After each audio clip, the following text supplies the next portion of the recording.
Besti Bulog, tahukah kamu, di tengah meningkatnya aktivitas penggunaan gadget dalam keluarga, justru waktu berkualitas antara orang tua dan anak akan semakin menipis. Padahal aktivitas sederhana seperti memasak, beberes rumah, bermain dapat menjadi kunci dalam membangun hubungan emosional yang kuat. Karena bukan sekedar waktu yang lebih, tetapi hadir yang penuh.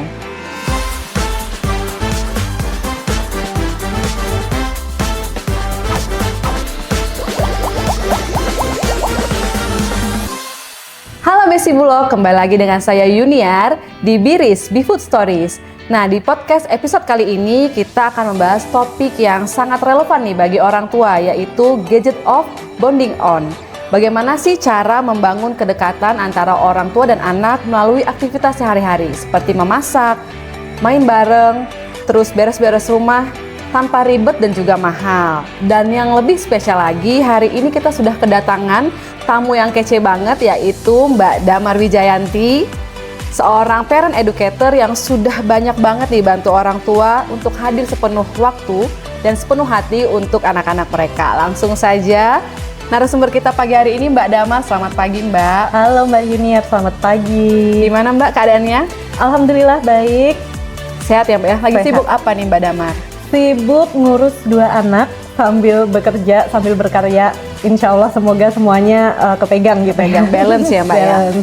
Nih Mbak Damar, Ya. saya kan lihat ya Mbak, banyak orang tua itu sudah merasa hadir gitu Mbak bagi anak-anak mereka. Padahal ketika misalnya makan bersama atau misalnya ngobrol bersama, mereka itu malah sibuk pakai gadget masing-masing. Nah, apa sih perbedaan antara hadir secara fisik sama hadir secara emosional nih Mbak untuk anak?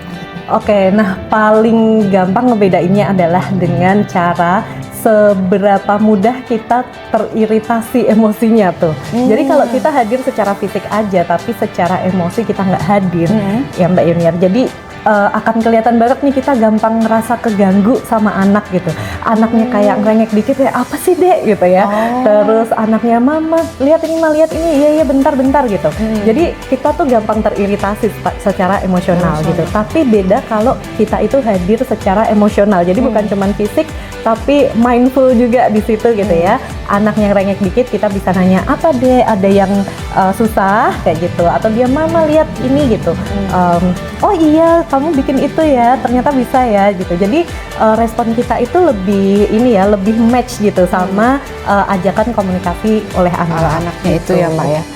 Nah, banyak juga nih Mbak Besti Bulog di luaran sana yang sibuk dan juga nggak punya waktu karena memang mungkin bekerja gitu ya Mbak. Nah, hal simpel apa nih Mbak yang bisa dilakukan orang-orang tua di luar sana, Besti Bulog, dalam membangun bonding dengan anak? Mungkin mulai dari hal-hal kecil apa nih Mbak yang bisa dibangun? Nah iya Mbak Yuniar, aku paham banget banyak orang tua yang kayaknya sibuk banyak yang dikerjain gitu ya. Tapi Besti Bulog perlu tahu bahwa ada yang namanya special time. Special time ini adalah cara membangun bonding dengan anak yang cuma butuh minimal 15 menit sehari. Oh, singkat juga ya Mbak, nggak panjang Ya, gitu? Betul, tapi ada syaratnya. 15 menit ini kita benar-benar harus mindful. Nggak boleh nih disambi ini, sambi itu gitu ya. Jadi secara fisik kita sama anak, pikiran sama anak, secara emosional hati juga harus sama anak gitu. Jadi bisa terbentuk bonding yang kuat meskipun cuma 15 menit sehari. Berarti sebenarnya nggak perlu melakukan aktivitas yang panjang ya Mbak ya? Betul. Mungkin orang-orang tua itu pada berpikir, oh saya itu harus ya setengah hari, 1 hari lah sama anak gitu ya. Ternyata enggak, tapi memang harus rutin dilakukan gitu ya Mbak. Rutin, betul. Nah Mbak Damar, kalau aktivitas harian nih seperti bermain, mungkin berberes rumah gitu ya, ataupun memasak, itu bisa jadi ini nggak, momen berkualitas nggak antara orang tua dan juga anak?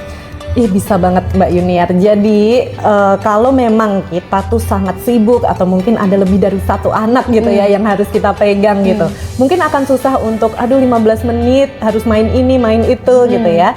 Nah kalau memang benar-benar nggak ada kesempatan gitu ya, anaknya main sendiri nggak apa-apa, tapi kita tetap libatkan dalam hal-hal yang kita bisa libatkan gitu. Dan itu kebanyakan memang di pekerjaan rumah gitu. Misalnya nih ajakin mencuci baju, ajakin masak, ajakin belanja gitu ya. Bahkan kalau di anakku dia suka banget nih kalau aku udah mau masak nasi. gitu. Jadi karena masak nasi tuh bener-bener step by stepnya seru ya Seru, kalau ya, buat benar-benar. anak-anak, karena ada permainan sensori di situ, kayak misalnya nih nuang beras dari cup ke rice cookernya, Iya. terus dicuci. Anak tuh seneng loh ngeremes-ngeremes tekstur beras ya, kayak Mbak, gitu. Nah itu tuh juga boleh banget dilibatkan. Bahkan kalau di positif disiplin, melibatkan anak dalam pekerjaan rumah tangga itu bisa mengurangi perilaku mencari perhatian. Gitu. Jadi kalau di sini Besti Bulog ada yang anaknya nggak mau ditinggal ngapa-ngapain gitu ya, ditinggal masak bentar nggak mau, Iya. ngerengek gitu. Coba deh libatkan dia dalam kegiatan-kegiatan seperti ini. Nah, Mbak Damar, ngomong-ngomong soal beras nih Mbak Damar, saya punya rekomendasi nih beras dari Bulog, dari Bifood, namanya Setra Ramos. Jadi beras ini hadir dengan kemasan terbaru, tentunya isinya juga tetap berkualitas karena padinya itu dihasilkan dari petani lokal Indonesia dan juga diproduksi oleh mesin-mesin yang berteknologi dan juga tentunya pasti enak rasanya Mbak Damar. Jadi nanti Besti Bulog boleh di check out ya habis ini, habis nonton podcast check out segera. Oke Mbak Damar, kalau Mbak Damar sendiri aktivitas apa nih Mbak yang sering dilakukan bersama anak di rumah? Oke, yang paling sering memang justru tadi melibatkan ke dalam aktivitas harian ya, karena itu tuh simpel banget, kita nggak perlu nyiapin apa-apa, beda sama kalau kita main gitu ya. Mulai dari pagi aku bersih-bersih itu dilibatkan, ke tukang sayur dilibatkan, terus menarik ya. masak gitu ya, untuk preparationnya dia juga ikut kayak gitu, misalnya cuci sayur, cuci buah, cuci beras kayak gitu dia bisa ikut. Nah untuk yang permainan, kalau aku lebih suka permainan yang tanpa aturan gitu, jadi free play gitu ya, entah itu menggambar bareng, terus mainan lilin dibentuk-bentuk kayak gitu. Karena kalau nggak ada aturan itu lebih lebih santai gitu mainnya. Kalau permainan yang ada aturan di 15 menit itu kemungkinan besar kita kayak minta anak ini, minta anak itu gitu ya. Jadi tertekan Justru bondingnya, juga ya. bondingnya mungkin malah nggak bisa terbentuk dalam waktu cepat. Iya benar-benar banget Mbak. Nah kalau untuk membangun rutinitas bonding Mbak yang nggak terasa kayak tugas tambahan gitu bagi orang tua, apalagi kan mungkin orang tuanya bekerja terus dia harus kayak aduh nanti aku harus aktivitas apa lagi nih ya sama anak aku gitu, kehabisan ide atau apa. Nah itu gimana cara membangun rutinitas bonding tersebut Mbak? Oke, 15 menit sehari itu dibiasakan dulu ya. Jadi biasanya yang bikin kita bingung adalah kalau ngebayangin udah bonding harus 1 jam, ngapain aja ya 1 jam gitu ya. Tapi ternyata dalam 15 menit itu kalau dibiasakan menjadi rutinitas itu kayak nggak perlu mikir lagi gitu. Banyak hal yang bisa dilakukan dalam 15 menit, misalnya baca buku bareng. Oh baca buku berarti termasuk baca buku ya? Termasuk dong bonding ya. Terus mungkin kita nyanyi bareng, dancing bareng, cerita-cerita, ngobrol gitu ya. Itu juga termasuk dalam bonding. Jadi yang kita coba biasakan 15 menit per harinya ini gitu ya. Dan kita bisa mix antara mainan yang disukain anak, permainan yang disukain kita, itu juga boleh. Terus aktivitas yang udah keseharian gitu ya, kita libatkan dalam aktivitas seharian gitu. Berarti sebenarnya boleh sebelum misalnya ibunya berangkat kerja gitu ya, boleh sebelum ataupun misalnya sudah ya, Mbak ya. Intinya adalah jangan dikasih waktu sisa, harus dijadwalin. Karena kalau kita nunggu ada waktu sisa biasanya nggak ada gitu kan. Iya sih, benar-benar. Pulang kerja gitu, ntar deh gitu kan. Terus udah capek kitanya gitu. Tapi kalau kita jadwalkan, oke, setiap ibu pulang kerja misalnya jam 4 gitu ya, sampai jam 4:30 lah gitu, kita akan bonding special time gitu. Nah, ya udah di jam itu kita sengaja nggak nerima apapun gitu ya, fokus jadwal meeting atau nerima pekerjaan lain gitu. Pokoknya di jam itu udah aku sisihkan untuk anakku gitu. Iya benar banget Mbak, setuju sih, karena memang apalagi anak-anak ini kan di golden time-nya dia ya. Betul. Karena kalau udah dewasa pasti mereka nggak akan nyari orang tua lagi ya Mbak ya. Jangankan nunggu dewasa, biasanya umur 8 tahun ke atas ya, itu udah masuk pra remaja, mereka udah males nih sama orang tuanya. Oh iya, 8 tahun mereka kan? udah lebih milih gitu sama temennya ya. Jadi benar, buat Besti Bulog, jangan tunggu sampai nanti gitu ya. Kalau anaknya sekarang masih di bawah 8 tahun, itu justru penting banget nih kita untuk kuatkan dulu nih bonding sama anak sebelum kitanya ditolak gitu ya sama mereka. Benar. Nah Mbak, kalau peran bapak ibu gitu ya, karena kan memang yang saya lihat gitu ya, lebih sering itu yang melakukan aktivitas itu bersama anak adalah ibunya. Nah, sebenarnya seberapa penting peran ayahnya di aktivitas bonding ini, Mbak?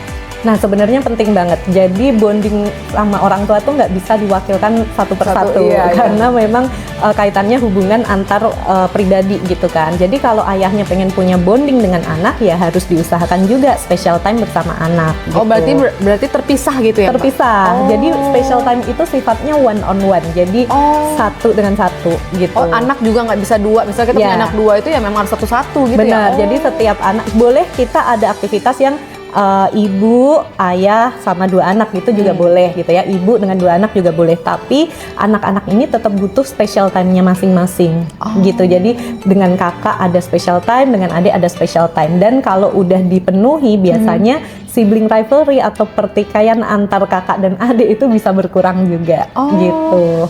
Nah, itu yang diprioritaskan lebih dulu yang mana, Mbak? Misalnya kita punya 2 anak atau 3 anak, apakah si sulung dulu baru si bungsu atau gimana, Mbak? Apalagi kan pasti karakteristik beda-beda antara anak sulung, anak tengah, anak bungsu gitu ya. Betul. Nah, ini biasanya aku sarankan untuk disesuaikan dengan situasi di rumah masing-masing gitu. Kadang ada yang kakaknya pagi sekolah, adiknya belum, kita special time dulu sama adik, nanti kakak pulang sekolah baru sama kakak. Itu juga boleh. Jadi nggak harus berurutan urutan kelahiran gitu ya, nggak harus kayak gitu. Atau bisa juga misalnya nih adik baru aja lahir, nah kakak lagi gonjang-ganjing nih ya, ada personil baru, ada perasaan aku kayak nggak dicintai lagi sama ibu gitu. Nah, biasanya yang kayak gini kakaknya butuh extra special time gitu, jadi dijadwalkan lebih banyak gitu untuk si kakak gitu. Jadi sangat tergantung dengan situasinya ya, Mbak ya.